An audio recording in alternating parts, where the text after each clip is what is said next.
Hello students, आज हम करेंगे DOE mid term exam 2025-26 class seventh English का प्रैक्टिस पेपर। ना आप में से काफ़ी सारे बच्चों का इंग्लिश का मिड टर्म एग्जाम आने वाला होगा, तो आपके लिए ये वीडियो काफ़ी इंपॉर्टेंट होने वाली है। इससे आपकी प्रिपरेशन में काफ़ी मदद मिलेगी। तो अब हम शुरू करते हैं और इस 60 मार्क्स के पेपर को करते हैं। ठीक है ना, ये सारे जनरल इंस्ट्रक्शंस अगर आप चाहो आप इसको पढ़ सकते हो, लेकिन हम इनको डायरेक्टली करेंगे इस पेपर को। स्टार्टिंग विद सेक्शन है पैसेजेस। फर्स्ट पैसेज है चीटा के बारे में, the fastest animal on land. ना अगर आप चाहो तो आप इस पूरे पैसेज को पढ़ सकते हो, लेकिन हम डायरेक्टली इसके क्वेश्चंस को सॉल्व करेंगे। ठीक है, डायरेक्टली इसके क्वेश्चंस के आंसर्स को बताएंगे। बाकी सब अगर आप चाहो आप इस वीडियो को पॉज करके इस पूरे पैसेज को पढ़ सकते हो। ठीक है, so based on our understanding of this passage हम इन आंसर्स को, इन क्वेश्चंस को आंसर करेंगे। ठीक है, सो फर्स्ट पार्ट इस पैसेज का, what is the maximum speed a cheetah can reach. जो एक चीटा है, एक टाइप ऑफ बिग कैट है। बिग कैट एक क्लासिफिकेशन होती है मैमल्स की, जैसे जिसमें टाइगर्स आते हैं, लायंस आते हैं, ये सब कुछ। तो चीटा भी एक टाइप की बिग कैट है। ठीक है, सो जो मैक्सिमम स्पीड है आप सब जानती होंगे कि जो चीटा है it is the fastest animal on land. तो इसकी मैक्सिमम स्पीड क्या है? इसकी मैक्सिमम स्पीड है option C, 100 kilometre an hour. हमें इसका आंसर यहाँ से मिलता है। It can reach speed up to 100 kilometre an hour. Up to का मतलब मैक्सिमम। ठीक है, इसकी मैक्सिमम स्पीड है 100 किलोमीटर पर आवर या 100 किलोमीटर/h। Number two, what feature of the cheetah helps it blend into tall grasses. ये एक तरह से पूछ रहा है कि ये चीटा के अंदर ऐसी क्या चीज़ है which help it to camouflage, ये अपने आप को डिस्गाइज कर सके, ब्लेंड हो पाए इनटू दी टोल ग्रासेस, ताकि जो उसका प्रे है, जो एनिमल्स जिनको ऊपर वो प्रे करता है, वो जान ना सके कि यहाँ पे चीटा है, ये ग्रास है।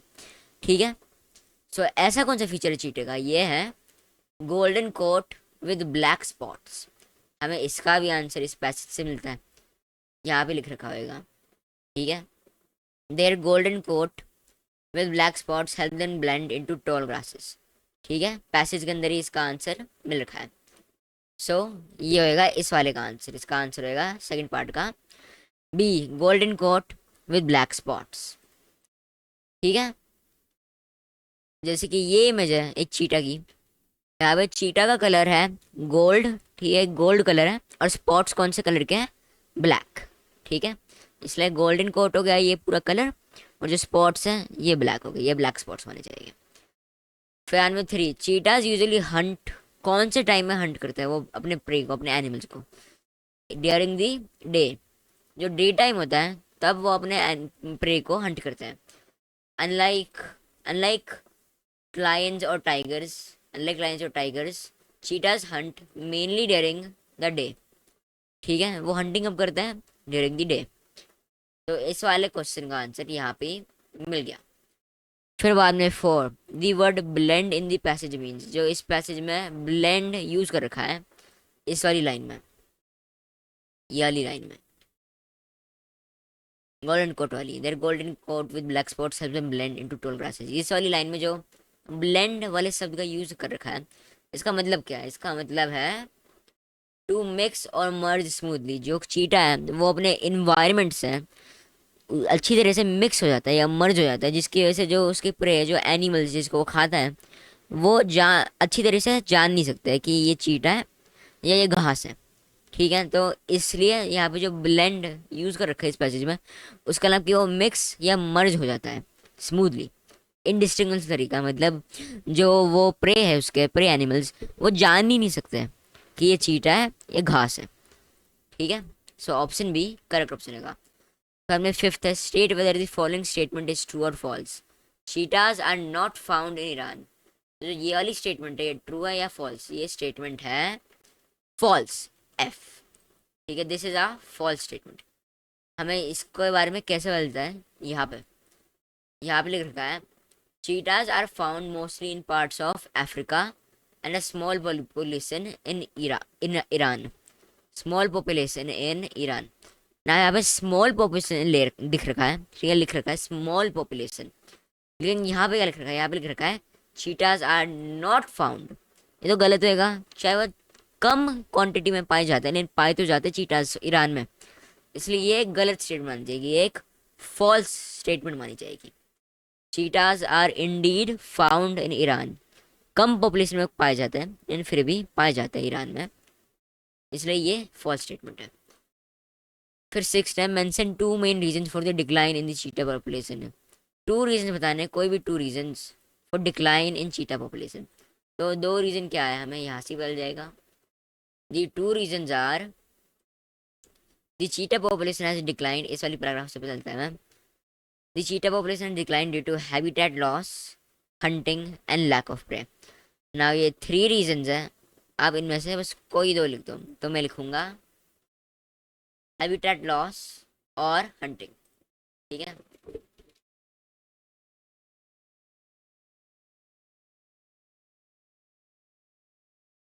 इस वाले क्वेश्चन का आंसर ये हो जाएगा, हैबिटेट लॉस और हंटिंग, ठीक है। यहाँ पे हंटिंग किसके लिए यूज कर रखा है, यहाँ पे ये नहीं कि जो एनिमल है, जो चीटा है, वो अपने एनिमल्स को, दूसरे एनिमल्स को हंट कर रहा है। यहाँ पे हंटिंग का यूज है कि जो इंसान है वो चीटा को हंट कर रहा है, चाहे वो उनकी स्किन को बेचने के लिए कर रहे हो या कुछ और रीजन के लिए, वो चीटा को हंट कर रहे हैं और चीटा उससे मर रहा है, और उससे उनकी पॉपुलेशन जो है वो कम हो रही है, डिक्लाइन में है, ठीक है। यहाँ पे हंटिंग का मतलब ये है। सो ये दो रीजंस है, हैबिटेट लॉस और हंटिंग। फिर में सेकंड पैसेज, ये पैसेज है हुमायूं टॉम के रिगार्डिंग। जो हुमायूं टॉम है वो मुगल एरा में, मुगलों के समय में एक मॉन्यूमेंट था हुमायूं के लिए, ठीक है। वो अनफॉर्चुनेटली पास अवे हो गए थे, तो हुमायूं का मेमोरी के लिए उसकी वाइफ जो विडो बन गई थी जब वो मरा, उन्होंने क्या बोलते हैं टूम बनाया था उनके लिए, जिसको हम बोलते हैं हुमायूं टॉम, और ये एक पूरा मॉन्यूमेंट था। उनकी वाइफ कौन थी, इट वाज हमीदा बन्नू बेगम, ठीक है। सो वापस से अगर आप चाहो इस पूरे पैसेज को पढ़ सकते हो, लेकिन हम डायरेक्टली क्वेश्चंस को सॉल्व करेंगे। इस वाले पैसेज में जो ये है, ये पाई चार्ट दे रखी है, हम इसको एनालाइज करेंगे अभी थोड़ी देर में। ये पाई चार्ट किस चीज़ के बारे में है, टाइप्स ऑफ टूरिस्ट्स जो हुमायूं टूम को विजिट करते हैं, ठीक है। अगर आप चाहो इस पूरी की पूरी पाई चार्ट को ऑब्जर्व कर सकते हो, लेकिन अभी हम पैसेज के क्वेश्चन को सॉल्व करेंगे। तो फर्स्ट है, हु बिल्ट हुमायूं टूम। मैंने जैसे आपको बताया हुमायूं टूम को किसने बिल्ड करा, हमीदा बन्नू बेगम। इसका आंसर हमें यहाँ से मिल रखा है, और इसके साथ साथ डेट भी मिल रखी है। ये डेट है, डेट नहीं ईयर। ये ईयर इसलिए इंपॉर्टेंट है क्योंकि यहाँ पे सेकंड क्वेश्चन है, in which year was Humayun tomb built. तो कौन से साल में इसको बनाया गया था, इन 1570 में हुमायूं टूम को कंस्ट्रक्ट कर दिया था। फिर में थर्ड है, the char bagh style garden is divided into how many parts. जो चार बाग स्टाइल गार्डन है वो कितने पार्ट्स में, कितने हिस्सों में डिवाइडेड है, it is divided into, it is divided into four parts, ठीक है। फोर पार्ट्स में डिवाइडेड है। आप इसको इसके नाम से ही जान सकते हैं, जो चार बाग है, चार का मतलब क्या होता है, फोर, ठीक है। चार का मतलब होता है फोर, तो आप इसके नाम से ही जान सकते थे, लेकिन पैसेज को एनालाइज करना भी इंपॉर्टेंट था। So how many parts, it is divided into four parts, चार पार्ट्स। फिर फोर है, what does the pie chart in the passage represent. ना जो ये वाली पैसेज है इसमें क्या क्या चीज़ दिख रही है आपको, domestic tourist, foreign tourist, researchers और स्कूल ग्रुप्स, और यहाँ पे क्या लिख रखा है हेडिंग में, विजिटर्स टू हुमायूं टूम, ठीक है। तो ये क्या चीज़ रिप्रेजेंट कर रही है, ये रिप्रेजेंट कर रही है कि कौन से लोग विजिट करते हैं हुमायूं टूम को, और साथ में हेडिंग भी दे रखी है, इसलिए ये होएगा विजिटर्स ऑफ हुमायूं टॉम, या टू हुमायूं टॉम, ठीक है। यहाँ पे हेडिंग में लिख रखा है ये आंसर। फिर बाद में फिफ्थ है, Humayun tomb was declared a UNESCO world heritage site in the year. कौन से साल में हुमायूं टूम को एक UNESCO world heritage site declare कर दिया गया था, इन 1993। ये कंस्ट्रक्ट हुआ था 1570 में, लेकिन 1993 में इसको एक UNESCO world heritage site declare कर दिया था। तो क्या लिखेंगे, हम लिखेंगे 1993, ओके। इस साल में इसको एक UNESCO world heritage site declare कर दिया था। फिर सिक्स पार्ट इसका, why is Humayun's tomb considered historically important. ऐसे क्या क्या रीजंस है जिसकी वजह से हम ह्यूमायूंस टूम को इतना हाईली रिगार्ड करते हैं फॉर इंडियाज हिस्ट्री। इसका आंसर होएगा, सो इसका आंसर है it is the first garden tomb in India, ठीक है, first garden tomb in India and is a fine example of Mughal architecture. It inspired the Taj Mahal and has Persian influence.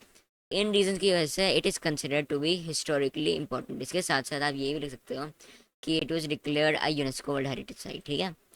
सो ये सबसे पहले first था, किसी भी चीज़ का फर्स्ट होना, पहले एग्जाम्पल होना एक वेरी इंपॉर्टेंट चीज़ है और ऑलरेडी सिक्योर करता है कि ये हिस्टोरिकली इंपॉर्टेंट क्यों है। उसके साथ साथ ये एक अच्छा एग्जाम्पल भी है मुग़ल आर्किटेक्चर का, कि जो मुग़ल हिस्ट्री है उन्होंने काफ़ी इम्पोर्टेंट रोल प्ले करा था इंडिया की हिस्ट्री में, ठीक है, जो मुगल्स थे। सो एक फाइन एग्जाम्पल है मुग़ल आर्किटेक्चर का। और इसके साथ साथ इसने ताजमहल को भी इंस्पायर करा था, जो आप जानती होंगे is a very large and popular monument in India. वो एक one of the seven wonders of the world में भी आया माना जाता है ताजमहल, और पर्शियन इन्फ्लुएंस भी है इसके अंदर, ठीक है। सो इन रीजन की वजह से हुमायूंस टूम को हिस्टोरिकली इंपॉर्टेंट माना जाता है। फिर सेक्शन बी राइटिंग स्किल्स हैं, हम इस वाले सेक्शन को भी थोड़ी देर में करेंगे, ठीक है, थोड़ी देर में करेंगे हम इस वाले सेक्शन को। जैसे कि जो ये स्टोरी राइटिंग टाइप क्वेश्चंस हैं, ये दोनों स्टोरी राइटिंग टाइप क्वेश्चंस, या जो ये ऐसे राइटिंग है पैराग्राफ राइटिंग, ये सब कुछ हम नेक्स्ट पार्ट में करेंगे, थोड़ी देर में करेंगे। अभी अभी हम करेंगे सेक्शन सी ग्रामर को, क्योंकि ये ज़्यादा आसान है और ज़्यादा जल्दी हो जाएगा। तो सेक्शन सी ग्रामर क्वेश्चन 5 ना, यहाँ पे हमें एनी 4 करने हैं, लेकिन मैं पाँचों के 5 करूँगा। सो मैं करेक्ट आंसर चूज करने में से, ये रिपोर्टेड स्पीच वाला क्वेश्चन, इसका first part, the girl said I am playing with a ball, ठीक है। अगर हम इसको रिपोर्टेड स्पीच में बदलेंगे तो क्या लिखेंगे? सो यहाँ पर girl said I am playing with a ball, तो फिर इसको रिपोर्टेड स्पीच में बदल के ये होएगा B, she said that she was playing with a ball, ठीक है। ये क्यों होएगा? सबसे पहले दी गर्ल, यहाँ पर हमने इसको शी कर दिया क्योंकि वो गर्ल है तो वो शी हो जाएगी। फिर हमें सेड तो सेम ही रहेगा। फिर हमें जब भी यहाँ पे कॉमा आता है और ये कोटेशन मार्क्स आता है, तब हम उसको डैट में बदल देते हैं, ठीक है। इन दो चीज़ों को हम बदल देंगे दैट में।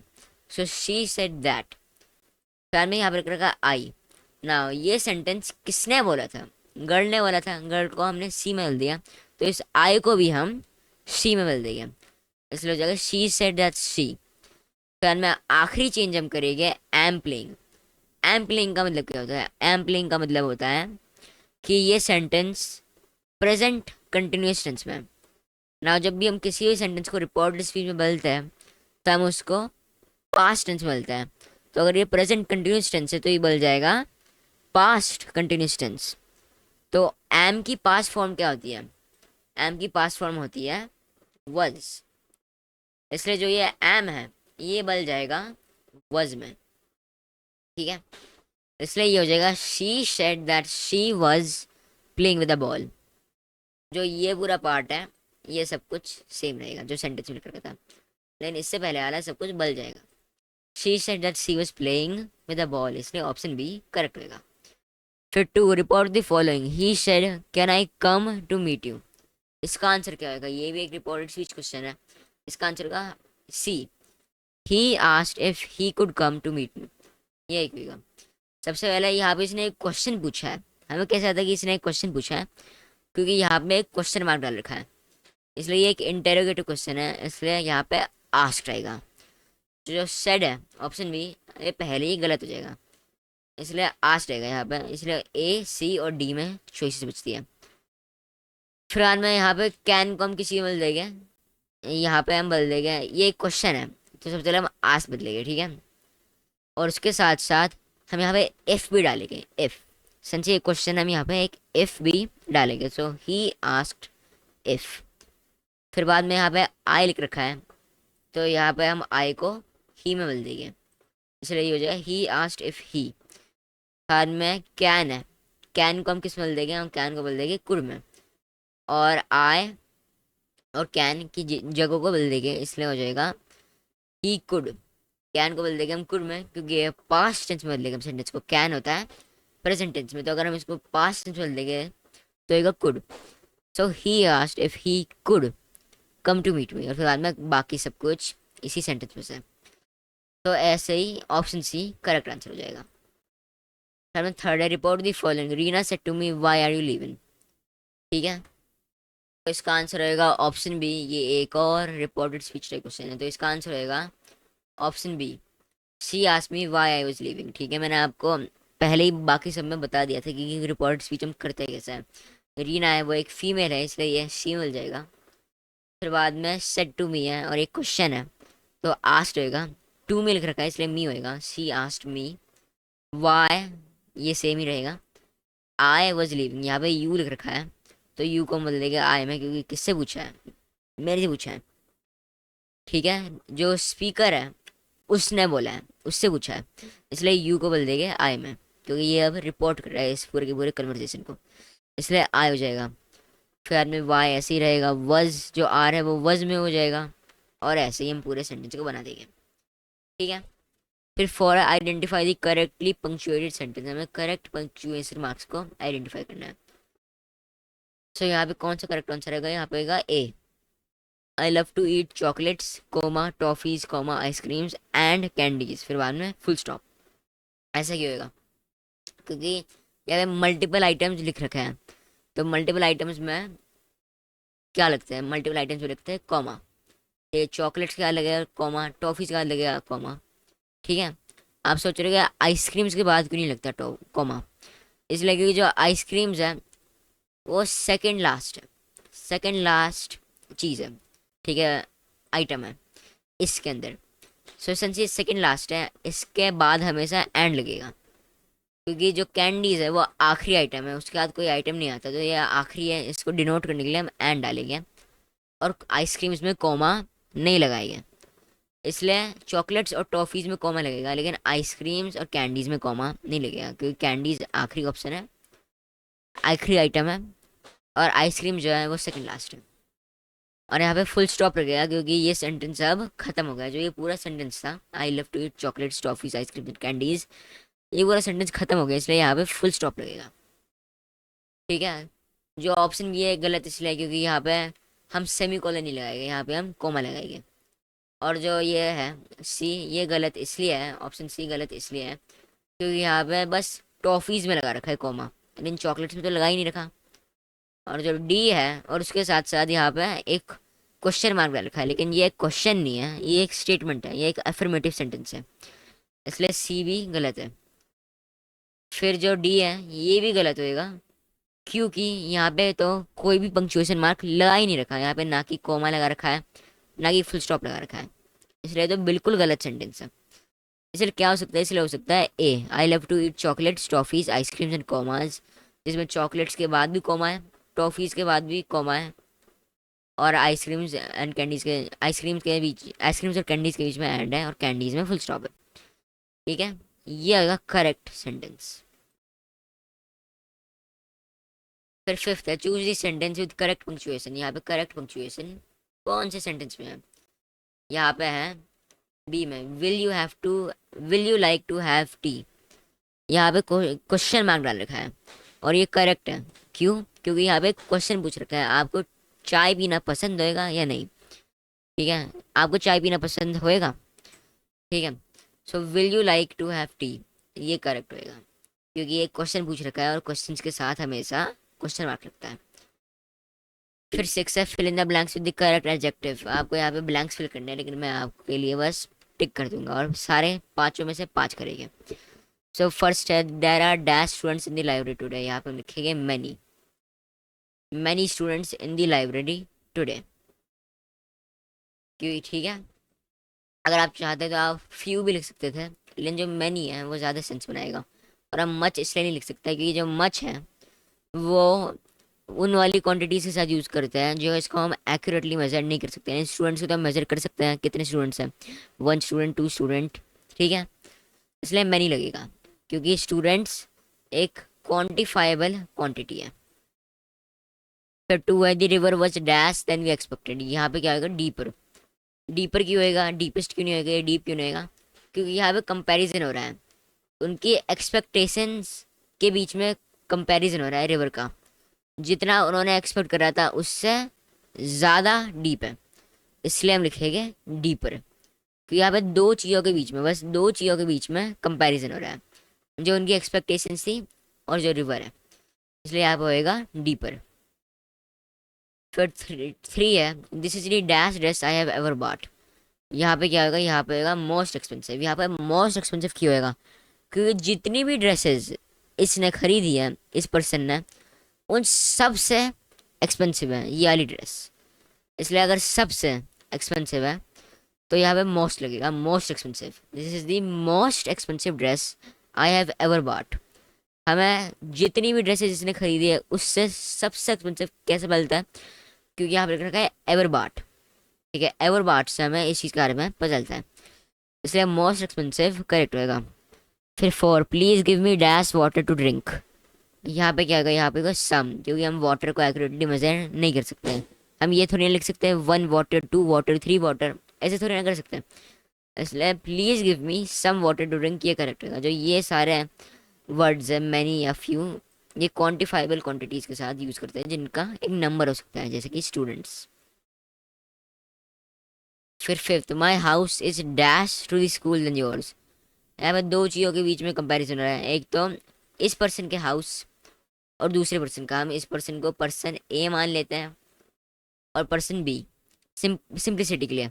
तो पर्सन ए और पर्सन बी के हाउस के बीच में डिस्टेंस कंपेयर हो रहा है, सो दो चीज़ों के बीच में कंपैरिजन हो रहा है, इसलिए यहाँ पे आएगा नियरर। ठीक है, जब दो चीज़ों के बीच में कंपैरिजन हो रहा होता है बस तब आता है नियरर, तब ई आर होता है। So my house is nearer to the school than yours, इसलिए नियरर करेक्ट होएगा। फिर question 7, match the root words in column है विद द करेक्ट प्रीफिक्स और सफिक्स फ्रॉम कॉलम बी। आप जानते हैं कि प्रीफिक्स और सफिक्स क्या होता है। जो प्रीफिक्स है वो किसी वर्ड से पहले लगता है और सफिक्स किसी वर्ड के बाद। ठीक है, सो हमें मैचिंग करनी है करेक्ट की। यहाँ पे हमें एनी थ्री करना है, लेकिन मैं चारों के चार कर दूंगा। सो फर्स्ट है पेशेंट, यहाँ पे क्या आएगा, यहाँ पे आएगा इम्पेशेंट, इसके आगे लगेगा प्रीफिक्स इम्पेशेंट। ठीक है, ये थोड़ी ना लिखेगा आप अनपेशेंट, इरिपेशेंट, डिसपेशेंट, ये कुछ लिख सकते हैं आप, इम्पेशेंट। बाद में काइंड, काइंड का क्या होगा, काइंड का होगा अनकाइंड। ठीक है, तो टू को हम ए से मैच कर देगा। हम क्या लिखते हैं, हम लिखते हैं अनकाइंड। फिर जो रिस्पेक्ट है उसका हम क्या लिखेंगे, उसका प्रीफिक्स होएगा डिसरिस्पेक्ट, ये भी एक प्रीफिक्स है डिसरिस्पेक्ट। और फिर बाद में आखिरी है रेगुलर, रेगुलर को किसी से मैच करेंगे हम इरेगुलर, या आखिरी चॉइस बचती है, तो रेगुलर हो जाएगा इरेगुलर। अब ये थोड़ा लगोगे डिसरेगुलर, इमरेगुलर, ऐसा कुछ नहीं लिख सकते आप, इसका करेक्ट प्रीफिक्स होएगा इरेगुलर। फिर question 8, identify the following type of sentence as assertive questions, जिसको हम इंटेरोगेटिव सेंटेंस भी बोलते हैं, एक्सक्लेमेटरी, रिक्वेस्ट या कमांड्स। हमें इनको करेक्ट सेंटेंस में आइडेंटिफाई करना है ना। एक चीज़ नोटिस में रखनी है कि यहाँ पे क्वेश्चंस को इंटेरोगेटिव सेंटेंस में लिखते हैं, मैं क्वेश्चंस लिखूंगा, लेकिन जब आप ये पेपर कर रहे होगे ना तब आप वहीं से लिखना क्वेश्चंस ब्रैकेट्स में इंटेरोगेटिव। मैं सिंपलिसिटी के लिए, ताकि ये जल्दी हो जाए, मैं डायरेक्टली क्वेश्चन लिखूंगा। ठीक है, तो फर्स्ट है, what time will we leave for Jaipur. ये क्वेश्चन पूछ रहे हैं कि कौन से समय में हम जयपुर के लिए जाएंगे, तो ये क्वेश्चन है, इसलिए ये होएगा एक इंटेरोगेटिव सेंटेंस। ये एक इंटेरोगेटिव सेंटेंस है, इंटेरोगेटिव। मैं इन सब के सामने लिख रहा हूँ ताकि आपको समझ आ जाए। तो ये एक इंटेरोगेटिव टाइप सेंटेंस होएगा। यहाँ पे क्वेश्चन पूछा गया है भाई साहब, एक आसान तरीका है जानने के लिए कि कोई क्वेश्चन इंटेरोगेटिव है या नहीं, वो है क्वेश्चन मार्क। अगर उसमें क्वेश्चन मार्क लग रखा है तो उसका मतलब कि वो 100% एक इंटेरोगेटिव क्वेश्चन है। ठीक है, फिर बाद में है आई हेट पीपल हु लाई ना। एक स्टेटमेंट है, इसने बोल रखा है कि जो लोग जो झूठ बोलते हैं मेरे को उनसे नफरत है, ये एक स्टेटमेंट है। तो ये एक असर्टिव सेंटेंस होगा, एक असर्शन है, असर्टिव सेंटेंस होगा ये। ठीक है, ये एक असर्टिव सेंटेंस है ये वाला। प्यार में 3, please pass me a ruler. Ruler यानी कि स्केल, एक स्केल को पास करो। सो जो please pass me a ruler है, ये एक रिक्वेस्ट है। आप रिक्वेस्ट कैसे आन सकते हो कि कोई सेंटेंस रिक्वेस्ट है या नहीं, अगर उसके सामने प्लीज़ लगता है, जिस भी सेंटेंस के सामने प्लीज़ लगेगा वो हमेशा एक रिक्वेस्ट होगी, ठीक है। सो ये क्या है, ये एक रिक्वेस्ट है, एक रिक्वेस्ट टाइप सेंटेंस है। फिर बाद में फॉर है how disgusting this road is. ना ये एक एक्सक्लेमेटरी सेंटेंस है, हम इसके बारे में कैसे जानते हैं, क्योंकि यहाँ पे एक एक्सक्लेमेशन मार्क रखना है, लगा हुआ है। याद रखना, जब भी किसी सेंटेंस में एक्सक्लेमेशन मार्क लगेगा तो वो हमेशा 100% ऑफ द टाइम एक एक्सक्लेमेटरी सेंटेंस होएगा। और अगर किसी सेंटेंस में क्वेश्चन मार्क रहेगा तो 100% ऑफ द टाइम एक इंटेरोगेटिव सेंटेंस होगा, यानी कि एक क्वेश्चन होगा, ठीक है। और अगर किसी भी सेंटेंस के आगे प्लीज लगेगा तो वो 100% ऑफ द टाइम एक रिक्वेस्ट होगा, ठीक है। इन इस तरीके से आप आसानी से जान सकते हो कम एफर्ट से कि कौन सा सेंटेंस कौन से टाइप का है। तो कौन सा सेंटेंस है, ये है एक एक्सक्लामेटोरी सेंटेंस, एक्सक्लामेटोरी सेंटेंस, एक एक्सक्लामेटोरी टाइप सेंटेंस है। और ऐसे ही हो गया, फर्स्ट वाला था इंटेरोगेटिव, सेकंड वाला था असर्टिव, थर्ड वाला था रिक्वेस्ट और फोर्थ वाला था एक्सक्लामेटोरी। और ऐसे ही ये पूरी वीडियो ख़त्म हो जाती है। हम नेक्स्ट पार्ट में सेक्शन डी और सेक्शन बी राइटिंग और लिटरेचर को कंप्लीट करेंगे। Till then I hope you all enjoy the video, learn something new and best of luck for your English paper. Bye bye.